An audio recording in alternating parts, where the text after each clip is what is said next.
আমরা বেরিয়ে পড়েছি ঘুরতে, আর আজকের গন্তব্য শামশেরনগর পাখিরালয়। সুন্দরবনের 40% ইন্ডিয়ার অংশ হলেও বাকি 60% কিন্তু বাংলাদেশের অংশ। আর ভারতে যে অংশটা আছে তার একদম শেষ গ্রাম হচ্ছে শামশেরনগর। যোগেশগঞ্জ থেকে টোটো ভাড়া করে গ্রামের সরু রাস্তা দিয়ে প্রাকৃতিক দৃশ্য উপভোগ করতে করতে সুন্দরবনের একদম গা ঘেঁষে এগিয়ে চলেছি আমরা। আর দেখতেই পাচ্ছেন পাশেই একদম কোর জঙ্গল, নেট দিয়ে ঘেরা আছে যাতে বাঘ গ্রামে না আসতে পারে, কারণ সামনের নদীটা দেখুন একদম সরু, যা অনায়াসেই বাঘ পেরিয়ে চলে আসতে পারে।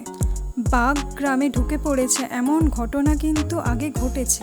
এখানে কাজ চলছে রাস্তার, তাই হেঁটেই যেতে হচ্ছে। নামিয়ে দিয়েছে অনেকটা দূর, মোটামুটি 1 কিলোমিটার এখন হাঁটতে হবে। আর এই যে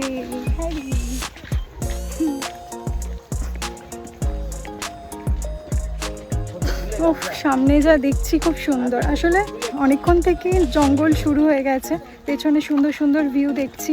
পুরো রাস্তাটাই সুন্দর। যতটা এলাম প্রায় 1.5 ঘন্টা লাগলো আমাদের যে গ্রামের বাড়ি এখান থেকে হেঁটে গেলে আসল পয়েন্টটা পাবো। মানে এরকমই যা দেখছি এরকমই, শুধু নদীটা দেখতে পাবো, এটাই ব্যাপার।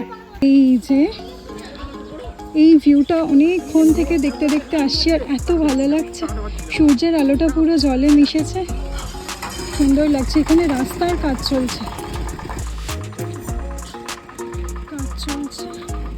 ছাগলছানা দুটো হ্যারি আদর করতে বসে গেছে।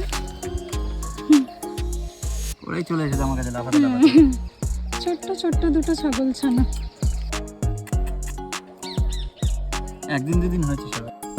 তো দেখতেই পাচ্ছেন একদম শেষ প্রান্তে বর্ডার এরিয়াতে আমরা চলে এসেছি। আর সামনের নদীটা কিন্তু কালিন্দী নদী।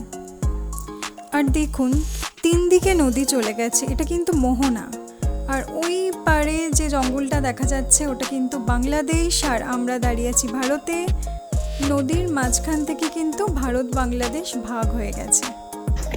তো এবার ফেরার পালা। পড়ন্ত বিকেল, সন্ধ্যা হতে যায়। সন্ধ্যা ঠিক না, 5টা বাজে। আলো অনেকটা কমে গেছে, তবে এবার যেতে হবে, কারণ অনেকটা রাস্তা, প্রায় 1.5 ঘন্টার রাস্তা আমরা যাব। আর যে রাস্তা পেরিয়ে এসেছি প্রচণ্ডই মানে ভাঙা চোরা, খুব সরু রাস্তা। মানে একটা টোটো চললে আর একটা বাইককে সাইড দিতে গেলে প্রায় দাঁড়িয়ে পড়তে হচ্ছে, এরমভাবে সাইড দিতে হচ্ছে, অনেকটা রাস্তা। তো যাই হোক, খুবই ভালো লাগলো, যেতে তো ইচ্ছে করছে না। এত পিসফুল জায়গা, সমানে পাখির আওয়াজ শুনতে পাচ্ছি, বিভিন্ন রকম পাখি দেখতে পাচ্ছি। তো যাই হোক, এবার আবার বাড়ির দিকে রওনা দিচ্ছি।